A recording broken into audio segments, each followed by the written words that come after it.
Hello साथियों, सभी साथियों का हमारे यूट्यूब चैनल पर स्वागत है। आज की वीडियो में बात करेंगे रीट परीक्षा की पात्रता को लेकर। क्या जिन्होंने 2022 में रीट की पात्रता हासिल कर ली है, उन्हें दोबारा से फॉर्म भरना चाहिए या नहीं भरना चाहिए? या कुछ अभ्यर्थी दोबारा से फॉर्म भर भर रहे हैं, तो क्या वो सही है या वो गलत है? इसके बारे में हम विस्तार से इस वीडियो में बात करेंगे। ये आवेदन वर्तमान में चल रहे हैं, 16 दिसंबर से फॉर्म फिल किए जा रहे हैं। तो रीट में अभी वर्तमान में 7 दिन हुए हैं, लगभग 1.11 लाख आवेदन आ चुके हैं और 9,203 ऐसे फॉर्म है जो दोनों लेवल के लिए भरे गए हैं। तो रीट 2022 में लगभग 8 लाख लोगों को यहाँ पे पात्रता मिली थी। 8.6 लाख लोगों को इनमें पात्रता मिली थी और उनकी जो पात्रता थी वो आजीवन थी। फिर भी वे अभ्यर्थी असमंजस की स्थिति में दोबारा से फॉर्म फिल कर रहे हैं, तो क्या फॉर्म ये है या गलत है?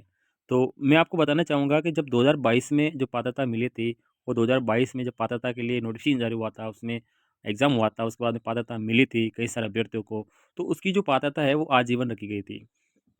अब जब पात्रता आजीवन है, तो आपको दोबारा से पात्रता लेने की आवश्यकता नहीं है। उस वक़्त पात्रता के लिए आपको मिनिमम 60% अंक लाना ज़रूरी था। जिन अभ्यर्थियों ने 60% अंक प्राप्त किए हैं और जनरल कैटेगरी के लिए 60 थे, बाकी अदर के लिए यहाँ पे 55% का क्राइटेरिया था। जिन्होंने 55% अंक प्राप्त किए, वो पात्र थे। आजीवन वैधता है, तो आपको दोबारा से फॉर्म फिल करने की आवश्यकता नहीं है। आपकी पात्रता रहने वाली है, आप मुख्य परीक्षा में बैठ सकते हैं। अब कुछ अभ्यर्थी ऐसे हैं जो दोबारा से फॉर्म फिल कर रहे हैं, तो उसका ये मकसद है कि मैं अपनी तैयारी को कंटिन्यू रखूँ। केवल तैयारी करने के पर्पज़ से या हम पेपर देते हैं तो कितने अंक ला सकते हैं दोबारा से अगर देते हैं, तो इस वजह से वो दोबारा से फॉर्म फिल करके वो अपनी तैयारी टेस्ट कर रहे हैं। बाकी उनकी पात्रता को लेकर ऐसे कोई दिक्कत वाली बात नहीं है कि वो दोबारा से पात्रता हासिल कर रहे हैं। जैसे हम उदाहरण के तौर पे समझते हैं कि किसी अभ्यर्थी को जैसे 150 में से 2022 में मान लो कि आपको 90 नंबर प्राप्त हुए हैं, तो आप क्या थे? पात्र थे, यानी आपके 60% बन गए तो आप पात्र थे। अब यहाँ पे कोई अभ्यर्थी ऐसा है जो 2024 में दोबारा से रीट का एग्ज़ाम देके अपने स्कोर को बढ़ाना चाह रहा है, यानी वो 150 में से अपने स्कोर को बढ़ाना चाह रहा है। जैसे अब वो 110 ला सकता है या 120 ला सकता है, वो अपने स्कोर में केवल सुधार कर रहा है। तो सुधार करने के लिए आप फॉर्म फिल कर सकते हैं, ठीक है? लेकिन आपकी जो पुरानी वैधता है, वो वैधता रहेगी। आप उसके हिसाब से भी आप हमेशा एलिजिबल हो, मुख्य परीक्षा में बैठने के लिए हमेशा एलिजिबल हो। तो कुछ अभ्यर्थी हैं जो अपने परिणाम में सुधार के लिए फॉर्म भर रहे हैं, तो आपको इससे कन्फ्यूज़न नहीं होना है कि भई मैं भी दोबारा से फॉर्म फिल करूँ, है ना? आप मुख्य परीक्षा की अच्छी-सी तैयारी कर सकते हैं, आप पात्रता के चक्कर में ना पड़ें। बात करते हैं तो रीट 2022 में L1 में सबसे ज़्यादा लोगों ने पात्रता हासिल की, 6 पॉइंट लाख लोगों ने और L2 में मात्र 2 लाख अभ्यर्थी ही उस वक़्त पात्र हुए थे। माध्यमिक शिक्षा बोर्ड की ओर से 2022 में जो एग्ज़ाम हुआ था, उसकी सर्टिफ़िकेट की वैधता आजीवन है और सर्टिफ़िकेट एक बार प्राप्त होने के बाद दोबारा से आपको प्राप्त करने की आवश्यकता नहीं है।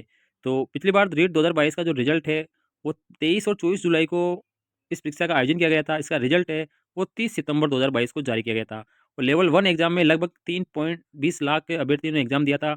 उसमें से 2 लाख अभ्यर्थी उस वक़्त पात्र हुए थे, यानी कि करीब 63% अभ्यर्थी उस वक़्त पात्र हुए थे।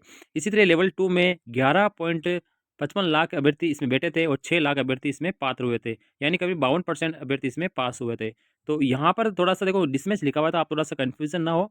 लेवल 2 में 6 लाख पात्र हुए थे और लेवल 1 में 2 लाख हुए थे। तो यहाँ पे थोड़ा-सा उल्टा लिखा था, आपको इसमें कन्फ्यूज़न वाली स्थिति नहीं रखनी है, ठीक है? अब रीट 2024 में निर्देश स्पष्ट है, पात्र है, फिर भी फॉर्म भर रहे हैं, तो क्या ये गलत है या सही है? तो रीट 2024 के नोटिफ़िकेशन में माध्यमिक शिक्षा बोर्ड ने सर्टिफ़िकेट को आजीवन होने का जो वैधता का जानकारी दे दिया है, मगर रीट 2022 में पहले से ही प्रमाण पत्र प्राप्त कर चुके अभ्यर्थियों के संबंध में कोई जानकारी यहाँ पे नहीं दी गई है। ऐसे में रीट 2022 में कोई जानकारी नहीं दी गई, इस वजह उत्तीर्ण करने के बावजूद अभ्यर्थी 2024 में फॉर्म दोबारा से फिल कर रहे हैं। तो ये स्पष्ट नहीं लिखा, इस वजह से अभ्यर्थी कन्फ्यूज़ हो रहे हैं कि क्या हमारा प्रमाण पत्र वैध होगा या नहीं होगा। तो हम यहाँ पे आपको बता रहे हैं कि आपका पुराना प्रमाण पत्र वैध है। जब वो नोटिफ़िकेशन जारी हुआ था, तो उसमें क्लियर लिखा था कि इस प्रमाण पत्र की वैधता आजीवन रहेगी, तो दोबारा से मेंशन करने की आवश्यकता नहीं है, क्योंकि ये नया आवेदन लिए जा रहे हैं। अब तक 1.11 लाख लोगों ने आवेदन कर दी है। बोर्ड में काफ़ी आवेदन की भरमार हो सकती है। लगभग 10 से 12 लाख फॉर्म इस बार भरे जा सकते हैं। 27 फरवरी को इसका एग्ज़ाम फिक्स है, तो आप अगर इसकी तैयारी कर रहे हैं, तो आप अपनी तैयारी को निरंतर रखें। आपकी तैयारी में आपको कोई भी रियायत नहीं देनी है, आप अपनी तैयारी में लगे रहिए। तो अगर आप जब 27 फरवरी को जो पेपर होगा, उसमें 150 क्वेश्चन का ये पेपर रहने वाला है। इसमें से आपको मिनिमम 90% आपको लाना है, 90 नंबर लाना ज़रूरी है। तभी आपके 60% अंक बनेंगे और आप पात्र होंगे। अदर कैटेगरी की बात करेंगे तो आपको लगभग 83 क्वेश्चन राइट करने हैं, तो आपके 55% बन जाएँगे, तो आपको प्रमाण पत्र की वैधता मिल जाएगी। जब आपको प्रमाण पत्र की वैधता मिल जाएगी, उसके बाद में अलग से मुख्य परीक्षा आयोजित की जाएगी, उसका अलग से नोटिफ़िकेशन आएगा, जो कि चरम क चयन बोर्ड है, जो कर्मचारी चयन बोर्ड है जयपुर, उसके द्वारा इस एग्ज़ाम को कंडक्ट कराया जाएगा। तो आप निश्चिंत रहिए, आप केवल पहले अभी पात्रता प्राप्त करनी है। आप अपनी पात्रता पे फ़ोकस करिए। पात्रता प्राप्त होने के बाद ही आप मुख्य परीक्षा में बैठ पाएँगे। तो पात्रता आपको जब फॉर्म फिल करोगे तो आप फॉर्म फिल करते वक़्त आपको थोड़ी सावधानियाँ रखनी है कि अपनी लैंग्वेज को सही तरीके से लेना है। हिंदी इंग्लिश ले रहे हो या हिंदी संस्कृत ले रहे हो या संस्कृत इंग्लिश ले रहे हो, तो लैंग्वेज को लेने में थोड़ा-सा ध्यान रखना है, क्योंकि लैंग्वेज कठिन नहीं लेनी है। पहले मैं सजेस्ट करूँगा आप फर्स्ट वाली हिंदी ले लें। फर्स्ट आप हिंदी ले लीजिए और सेकंड में आप संस्कृत ले सकते हैं, तो आपके लिए अच्छी रहेगी, तो आप सेकंड में संस्कृत ले लिए। तो यहाँ पर साइकोलॉजी 30 क्वेश्चन राइट फिक्स रहेंगे, वो तो फिक्स है। इसके अलावा आपकी अगर बीए कर रखी है, तो आपको सोशल साइंस के 60% आएँगे, अगर आपने साइंस मैथ्स से हैं, तो आप 60% साइंस मैथ्स के आने वाले हैं। तो निश्चिंत रहिए आप अपनी तैयारी में रहिए। अगर आपने पहले से पात्रता ले रखी है, तो दोबारा से लेने की ज़रूरत नहीं है। अगर आप नए कैंडिडेट हैं, पहली बार आवेदन कर रहे हैं, तो आपको पात्रता लेना ज़रूरी है, तो आप अपनी तैयारी कर लगे रहिए, ठीक है? यहाँ पे बात करेंगे जो लेवल 2 में, तो पिछली बार लगभग 11 लाख 12 लाख फॉर्म भरे गए थे और 6 लाख लोगों को ही पात्रता मिली थी। तो कॉम्पिटिशन तो इस बार भी है, लेकिन आप अपनी तैयारी में रहिए, आप अपनी पात्रता हासिल ज़रूर करेंगे।